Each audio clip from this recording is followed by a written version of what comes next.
Zahar Berkovich currently serves as Director of Undergraduate Student Services at the University at Albany's Rockefeller Center of Public Affairs and Policy.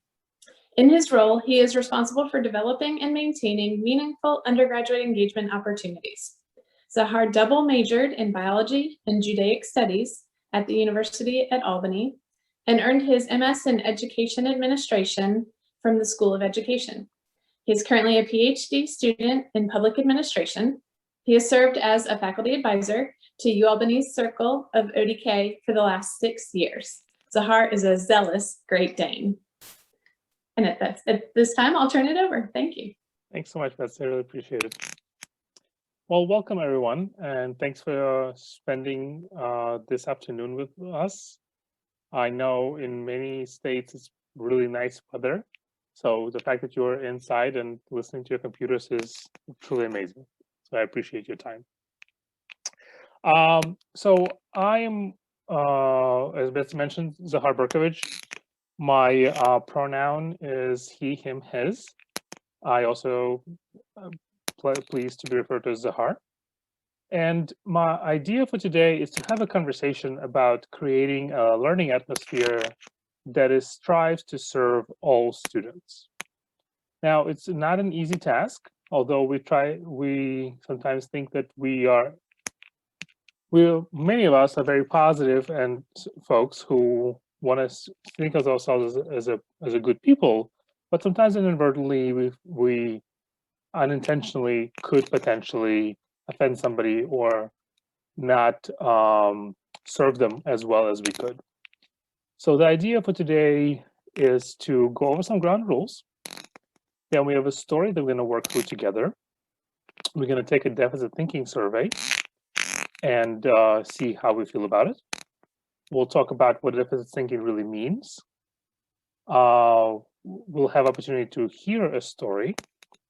And we're going to talk about how to create a change, ending up with the concluding slide.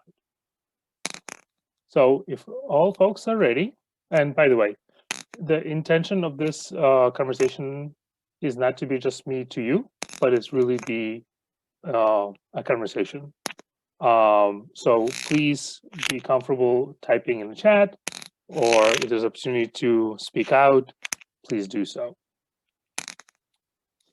So my thought that, as was mentioned in the very opening of our conference, is importance of communication and listening.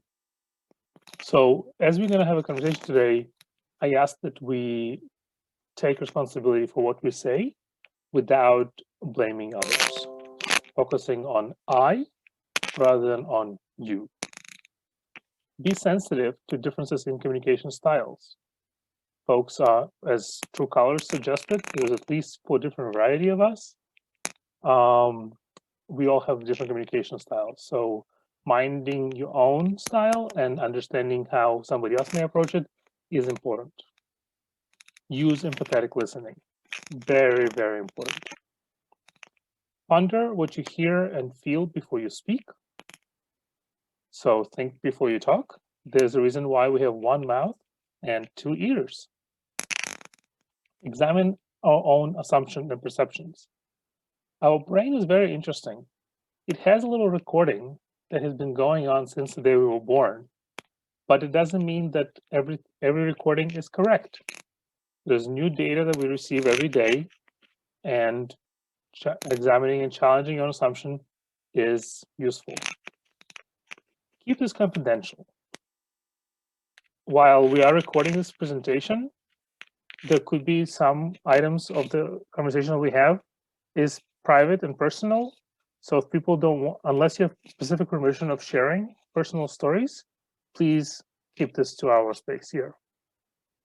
And finally, trust. Now, generally when I do this kind of presentation, we have a little bit more time than just an hour. And folks that we work together, we build up to this. That said, I still think it's important to have this conversation, even in this space. So I hope that over the last 3 days, we get to know each other already. We've seen each other in many sessions. We hang out in Leadership Lounge.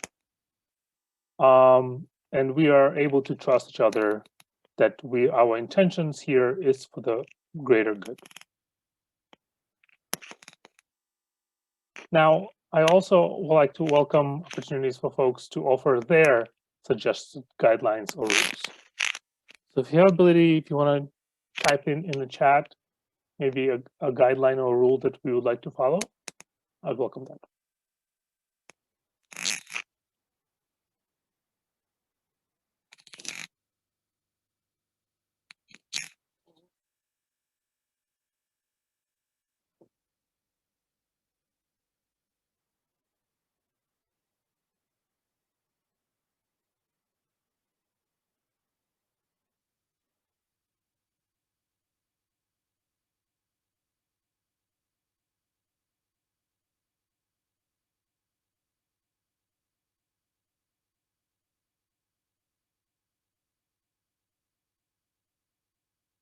Anyone? Or do you think we covered it all?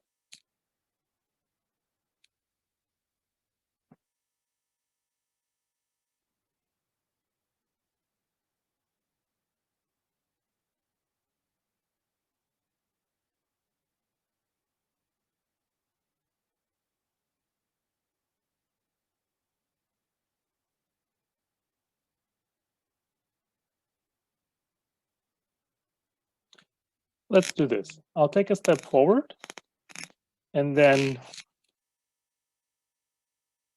if there's things I'm missing, please put them in the chat and we'll acknowledge them and let that to be adjust how we behave in our next 45 minutes or so. So here's the story. A businessman had just turned off the lights in a store when a man appeared and demanded money. The owner opened the cash register. The contents of the cash register was scooped up and the man sped away. A member of police force was notified promptly. Now, we just talked about the importance of listening and paying attention. So here's what we're going to do. I'm going to read the story one more time, and we're going to turn the slide to the next page. There'll be questions there about this story. You'll be asked to assess it as a true statement, a false statement, or it's not clear whether we know the information or not. I hope you have a pen and paper ready to go. So let's do this one more time. A businessman had just turned off the lights in the store when a man appeared and demanded money. The owner opened the cash register. The contents of the cash register was scooped up and a man sped away. A member of police force was notified promptly. Are we ready? All right. Here's 11 statements about the story. Please take a moment and identify whether they're true, false, or unknown. I'll give you about 3 minutes.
If you're done early, let us know in the chat.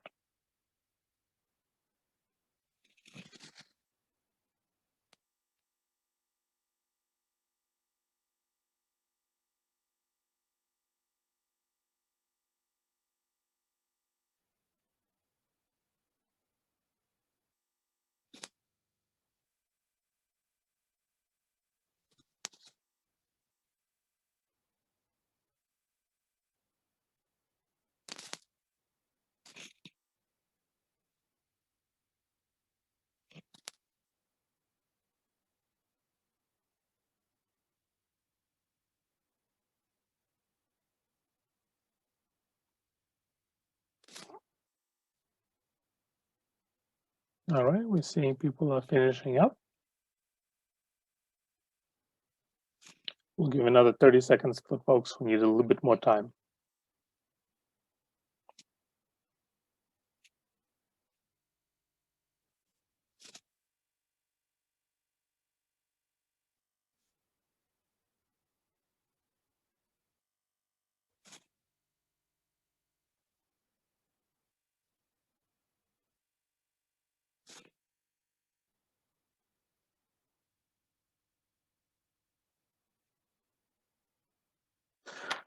All right, let's try this. How many folks found true statements in this list? And if you found a true statement, you can list them in the chat and say which number is a true statement.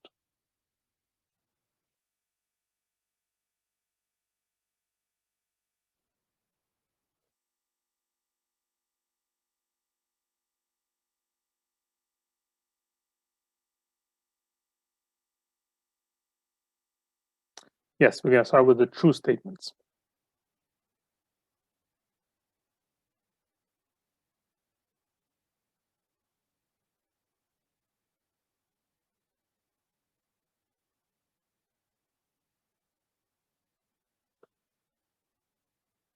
Okay, Elizabeth suggesting that first is true.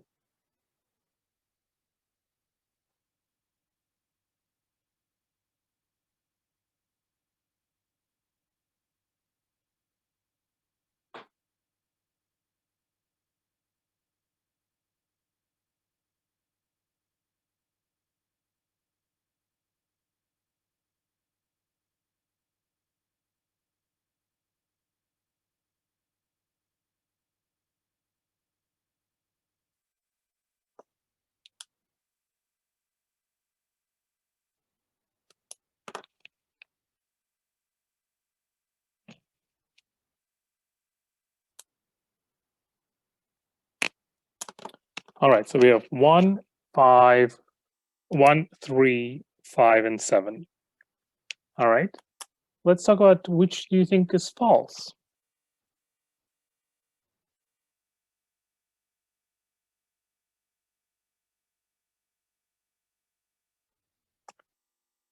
Good point, Elizabeth. We'll make sure to address it.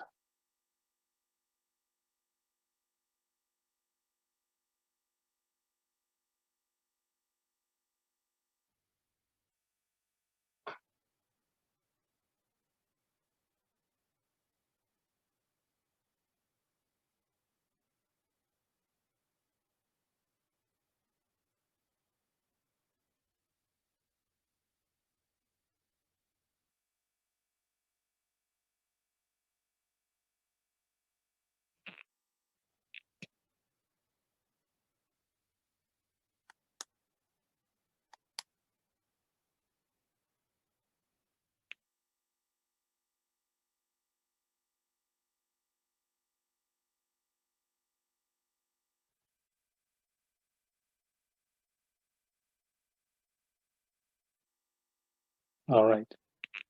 So I'm glad to see some uncertainty in some folks' review of the statements. And this is why it's so important to be mindful of what we hear and how we interpret it. So let's take a look at this statement again. The reality is only statement 2 and 5 were true. Everything else is unknown. Now, folks will be concerned or wanted to defend their points, and I would welcome them to take a read of the statement and think why they believe the statements that they thought were true may not be the case. We do agree that statement number 5 is true, which is someone opened the cash register.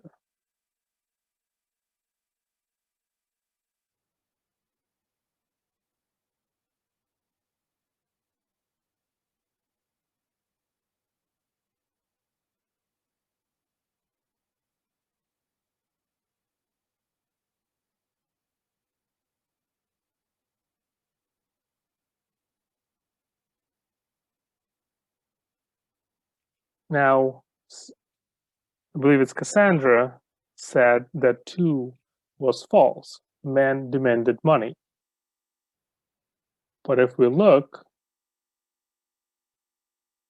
in a statement, it says the businessman had just turned off the lights in the store when the man appeared and demanded money. So we do know that a man demanded money. I'm gladly show the statements.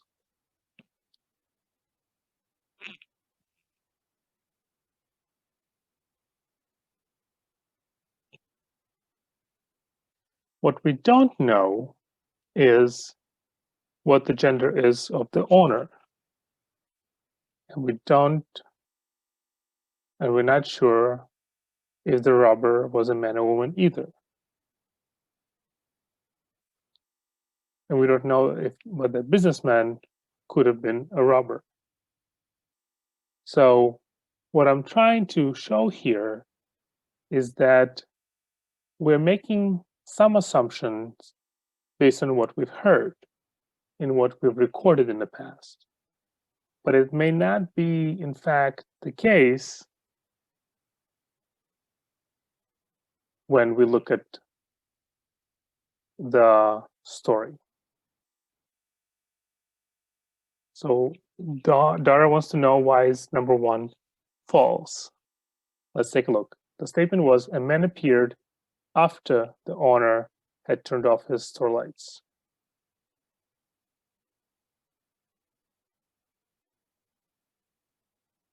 Actually, Dara, you're right. When I rewrote it, I made a mistake. I should have said a business owner. So you are correct. The first one is true as well.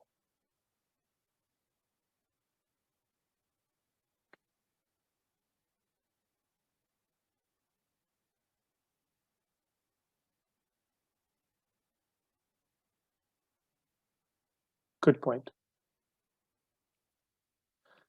Let's move to one more story. A car crash. A son and a father were in a horrible car crash that kills the dad. Son is rushed to the hospital. Just as he about to go under the knife, the surgeon says, "I can't operate. That boy is my son."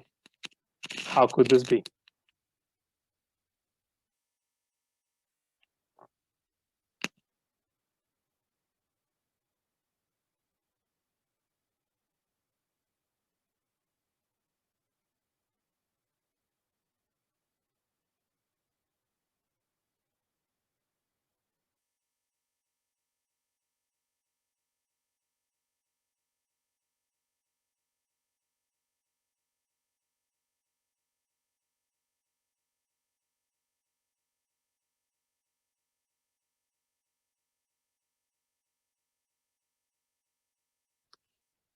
Good, Darren.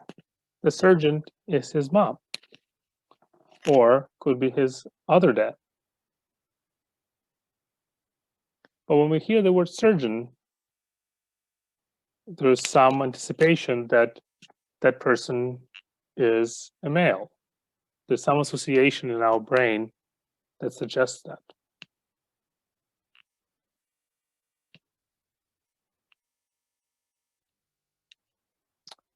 Agree, Cassandra, absolutely.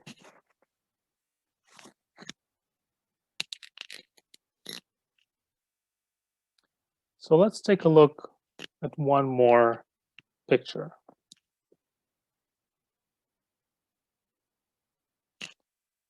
Tell me what you see now.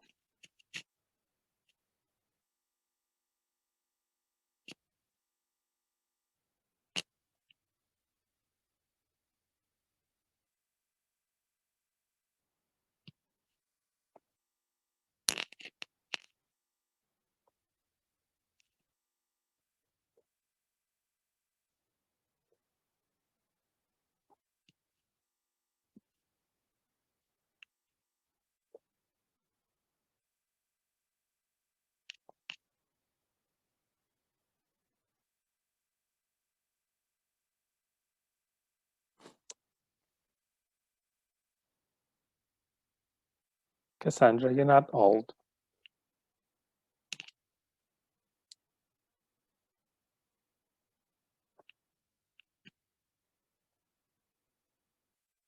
Excellent. So the two answers I was expecting, I actually listed in the chat. Exactly. You can see two different pictures from the same exact image. So what does it tell us?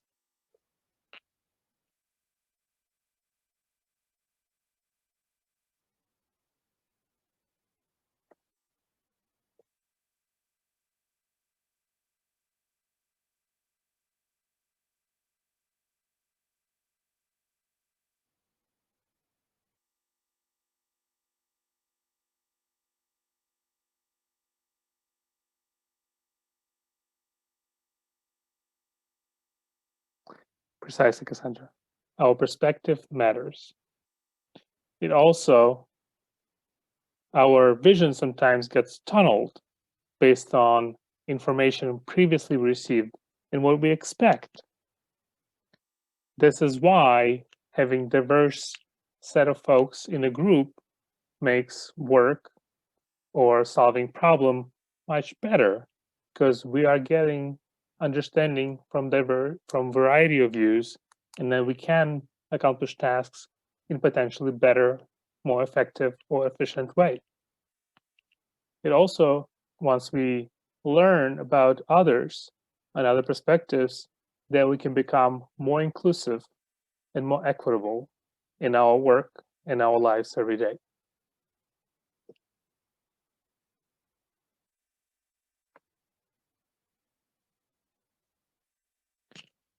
Thank you very much for your participation. I really appreciate it. I wish we can talk more, but typing is certainly is great. So let's take a look at this. So this is a deficit thinking survey.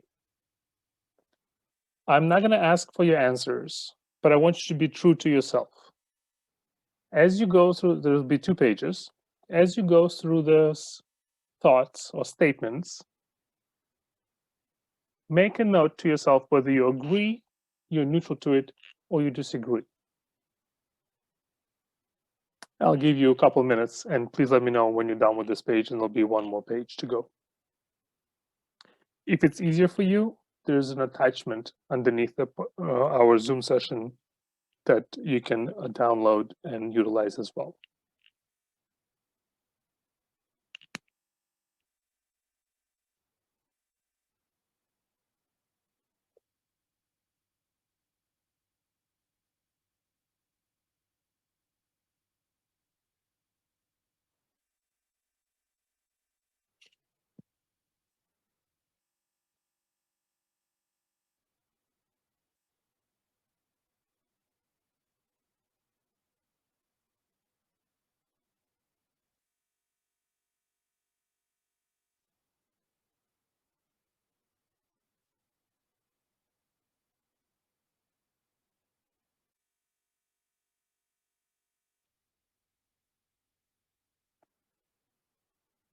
Okay, thanks, Dara. We'll go on to the next page in just a second.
Thank you, Cassandra. I appreciate it. I'm glad to see that we are in a group of seems to be a very like-minded folks. But that's not to say that these statements or thoughts come out in some of our colleagues, unfortunately, in a regular society.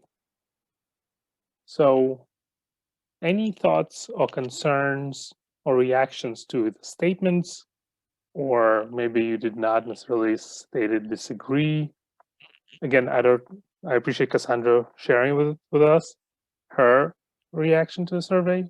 But if you don't want to share what you said specifically, you don't have to.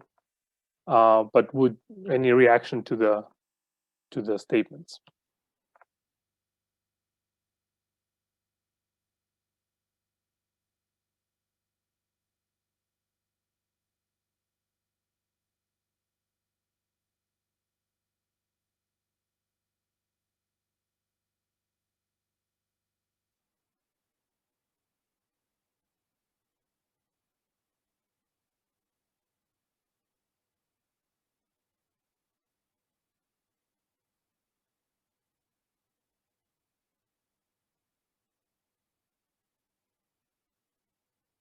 No reactions?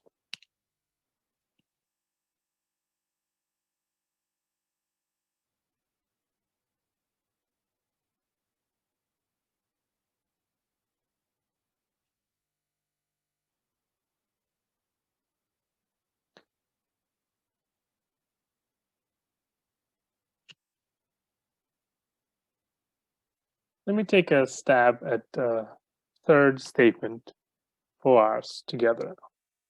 It says the values and beliefs shared by those in disadvantaged communities tend to go against educational values and beliefs about what makes a good education. When I read the statement originally, I was like, that's clearly I disagree with. But I think the statement itself is problematic because it does not really understand what are the values and beliefs in a particular community and who decides which community is disadvantaged. How do we measure a disadvantage? Is it based on economics? Is it based on happiness? And what is good education? Does it mean college is the only answer to an education? Could a trade school be an option and still provide good education? What about farming? So I think we need to be careful, even though the statement of itself seems to be pointing negative way, I think we can take a deeper look and understand or question how the statement is being created and derived. Now let's take a look at a couple of comments that came through.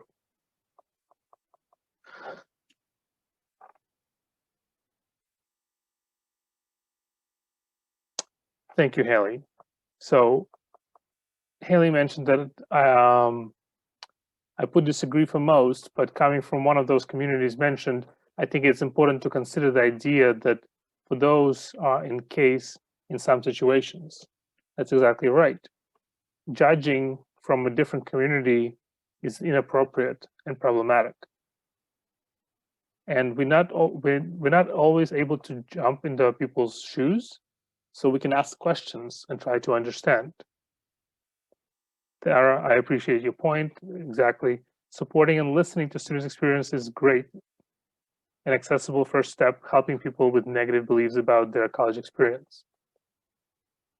Being a first generation student can be very difficult by coming to educational system that has been created as such.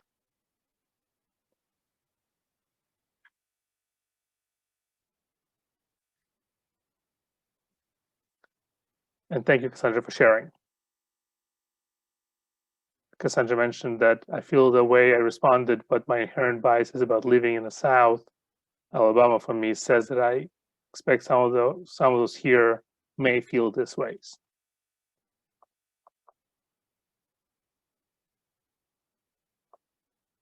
But I think what's important is to really open up a conversation and asking questions why folks may feel one way or the other, and how it can support a positive way of creating space for students rather than a deficit thinking. So let's take a look. And 3 questions. So we asked about first one. Are you upset about any of those statements? I think we had some folks already suggest to us what can be done about these perceptions.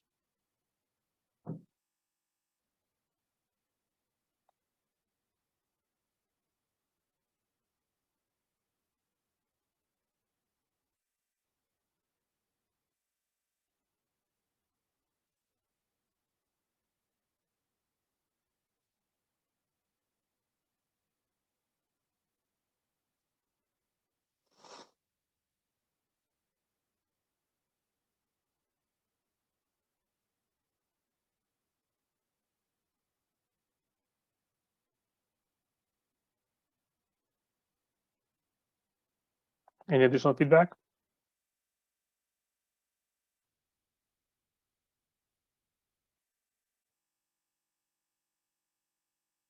All right, let me share with you the definition of deficit thinking and exactly what we're trying to avoid. The deficit thinking is an ideology used within the field of education and in schools to explain academic performance as a result of deficiencies within an individual and a group.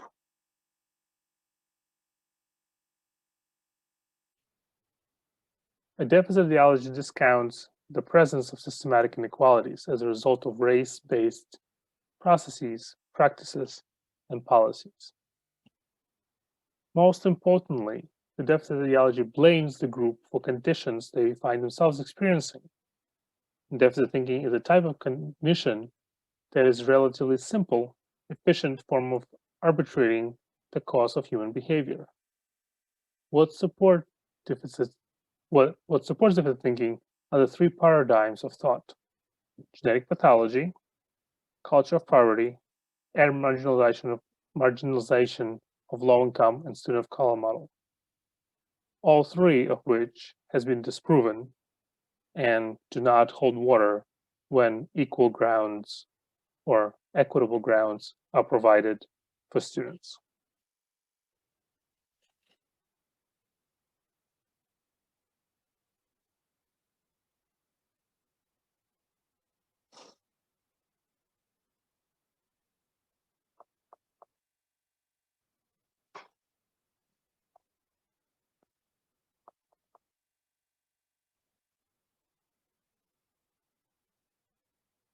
And I really appreciate the comments being placed in the chat.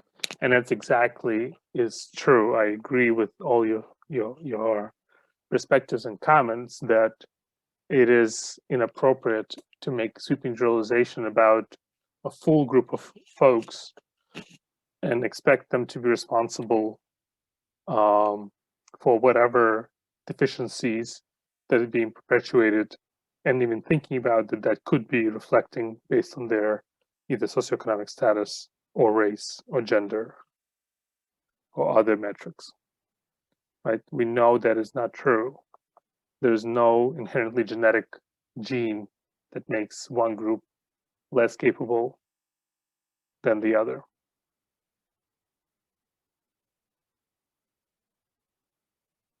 Absolutely right, Sandra. I totally agree with you. We get to determine who we are, and also we look for support systems that helps us to become better. And that's the idea that we want to perpetuate, is to help folks to understand where they're coming from and seek to understand how we can support them and make their educational system better for them. Now, before we go to the next step, I asked Betsy to help me out. We have a small passage that's really helpful in my belief to think through some of these concerns. I also uploaded it underneath the Zoom session, so please consider downloading it and following through if that's better for you. But Betsy, would you mind if you give us the reading? I'll be glad to, thank you. So I'll be reading a passage called Rejecting the Student Deficit Model by John Warner. If you asked me 5 or maybe 6 years ago what the biggest problem with incoming college students, I might have said something like, they've only ever heard how great they are. At the time, my thinking was closely aligned with the students are coddled school of thought. They were overly driven by extrinsic motivators like grades, rather than embracing the deeper pleasures of genuine intellectual curiosity. And in pursuit of those grades, they were willing to cajole, cheat, and lie. Sorry, okay. I endeavored not to punish students for attitudes that I believed had been forged by systems and cultures outside of their control. After all, if they really were the everyone gets a trophy generation, the blame belonged to whomever was handing out the trophies. But for sure, my perspective colored my instruction. I ran my courses in a way that sought to make up for this perceived deficit, a kind of tough love accountability, tough but fair grading, hard and fast deadlines, while emphasizing the skills that they would acquire in the course. I meant to sell them on the practical benefits while alerting them to the fact that life could be tough when someone like me, who couldn't be gamed, was around. I now recognize that I framed my teaching around what I viewed as my students' deficits, the parts of them that were flawed and needed fixing, according to me. I always mean well, and I want to believe that by and large, my students have benefited from my instruction, but additional experience and reflection has caused me to see its flaws. First, I now see that years of asking students to compete with each other inside a system of standardization and accountability has left students not coddled, but defeated. And we have created an educational system that has students as young as kindergarten canceling the school pageant so that they can work on becoming college and career ready. We've put the current generation of students on a relentless academic grind, the result of which has been to divorce school from learning and leaving in its place an academic treadmill, where the point of school is to do well in school, and each incoming class has higher incidences of depression and anxiety than the last. I now see all those A's and trophies as a collective case of whistling past the graveyard as we eroded institutions and communities that were once central to human flourishing and substituted an individual race to the top. More importantly, I now believe that it is dangerous and damaging to define students by their perceived deficits, particularly when those deficits are the product of one person's, my, entirely subjective judgment, prone to all matter of biases, only some of which I'm even aware of. I see a lot of hostility directed towards students when they can't do what we think they should be able to do, or hold attitudes with which we may differ, such as coddled, special, snowflake, or entitled. Perhaps the era when professors were meant to be revered is gone. I've never been a professor, so that doesn't bother me much. I've never longed for disciples. If it's irksome to have students who seem insufficiently appreciative of the intellectual delights of a college education because they're focused instead on a job and career, rather than seeing students as flawed, we can invite them into an experience those pleasures by starting with where they are. Maybe we can replace reverence with something better, respect. Now, rather than focusing on the ways that I believe students lack preparation, I instead begin with what students are prepared to do. And I've started to see some universal things. Students want to be curious. They want to figure out what they should do in the world. They want to matter to others and leave a mark. They want to learn stuff that matters. It's not incidental that these are the same things many people desire. The deficit was not in them, but in school itself, which in their experience has not been a good place to pursue these goals. My deficit thinking perpetuated the worst parts of the system they'd come to distrust. Rather than view students through their deficits, I would try to engage their potential. Sentimental tosh, perhaps, but a framework that I believe has made me a more effective instructor. This has resulted in gradual shedding of both ego and authority, as I worry less and less about judging student achievement according to the academic criteria, which students largely experience as arbitrary, and instead try to empower them to become curious and pursue a path of personal interest inside the course. Students are writing more and with greater enthusiasm. Attendance and participation are up. By any traditional measure, the rigor of my creative writing course has increased. Most importantly, more and more students express a wish to continue to write in some form once the class is over, and the majority wish to take another creative writing course. Students know stuff. In many cases, they are more capable of teaching me a thing or two. When we emphasize what students can't do, we are missing out on this pleasure. When my instruction was centered on compliance, I was selling my students short. Students are never who we may wish them to be, so we have to learn to honor and work with who they are.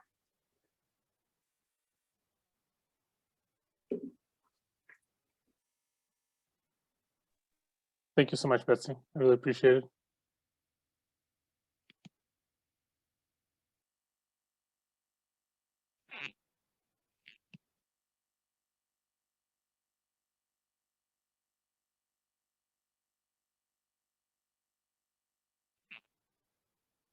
So, for our next steps, I asked you to consider what you personally can do to reduce your own deficit thinking. Now, the statement does suggest that you have one, or at least partial one that you may or may not be aware. So if you don't mind sharing that in the chat, what can you do to reduce deficit thinking?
These are wonderful suggestions. I absolutely agree.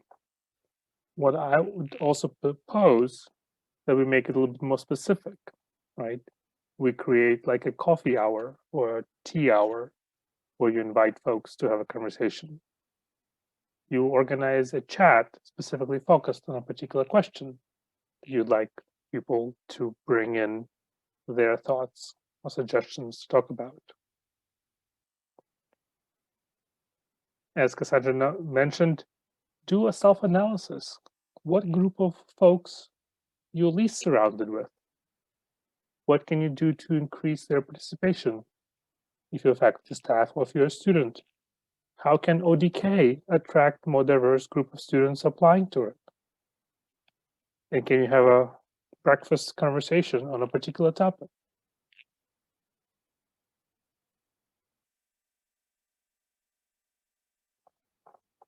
These are really great suggestions.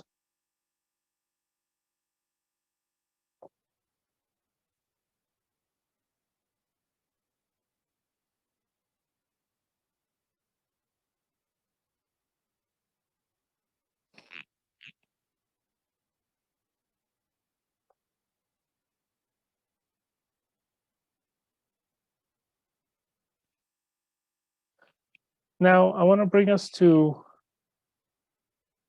what I consider a conversation about equality, equity, and what we can do together. We don't only want to tell a different version of the same story, but we want to make a change. And this graphic is really something I enjoy looking at, and every time I find new things in it.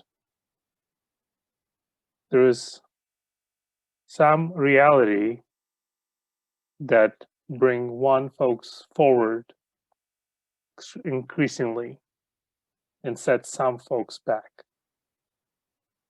And if we say, oh, let's be equal, let's be fair, and give everybody the same, that also creates unfairness. It also does not solve our problem. What solves our problem is understanding what is the goal and how can we help to achieve it. So in this picture, the goal is to allow for greater visibility and participation. And thus, if folks at different height, giving them one same box is not gonna solve the issue. In fact, some folks might need two boxes, and some folks may not need one. And then the question of, do we really need to have permanent barriers that prevent us from enjoying or reaching the goal of participation or just viewing? So we need to be deliberate and careful to think about what is the problem and how can we solve it.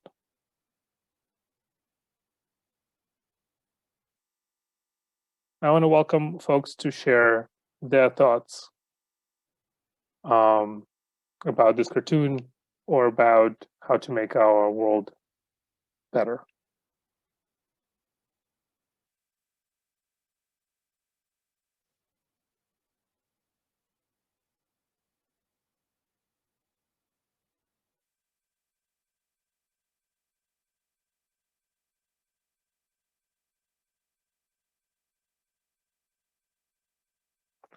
Thanks, Cassandra. Yeah, sometimes we put up barriers, invisible or visible, for folks that becomes problematic.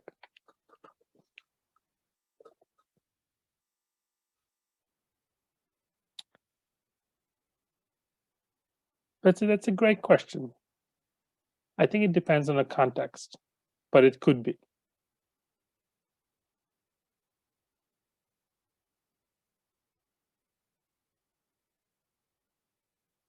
Yes, I agree with Cassandra. First, we really need to acknowledge that there are some limitations, offenses that are being put forward, and they're not always visible, or they're not always we think about them.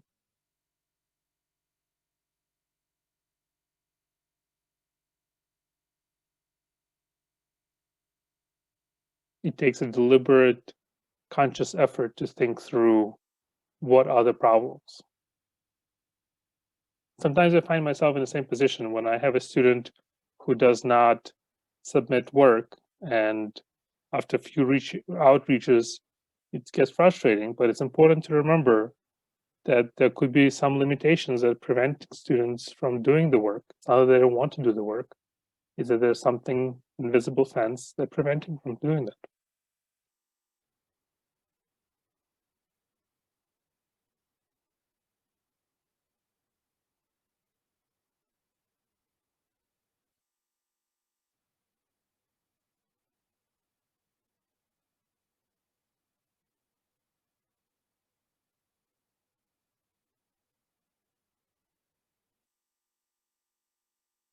I really appreciate all the points that are being made in the chat.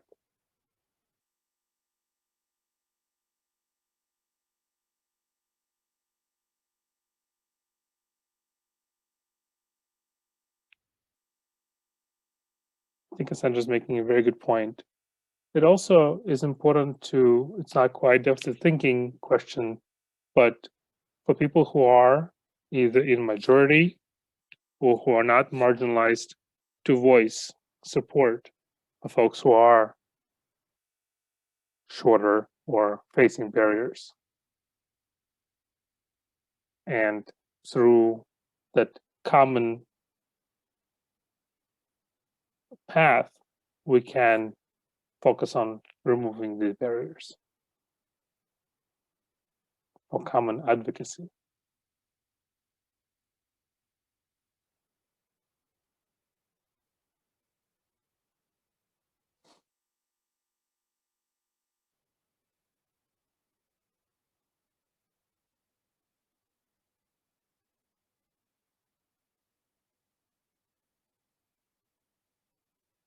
So I would love for you to do as a last step.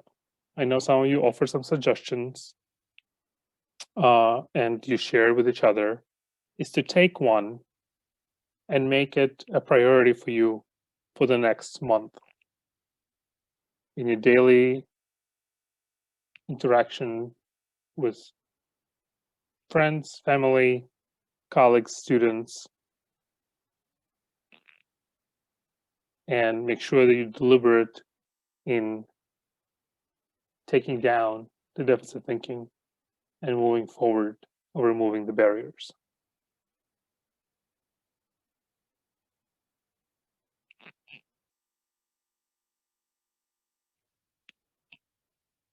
At this point, I want to say thank you for spending some time with me. I want to say a huge thank you for Betsy to moderating and reading the passage. I hope this was helpful and useful in kind of thinking and reflecting on where we are as a ODK, as a community, or as a country, and see if we can move forward in a positive and better way.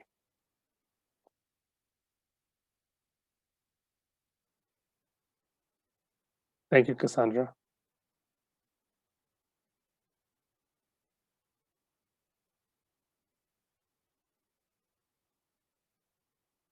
Thank you for sharing that.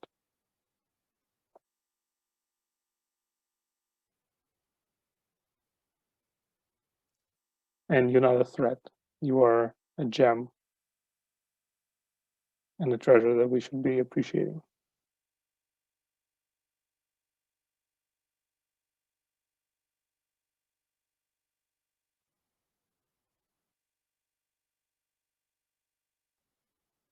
As we conclude, I ask to remind you to, if you can, fill out evaluation. Your feedback is important to me to make this program better for next time and for ODK as we design our next year's program as well.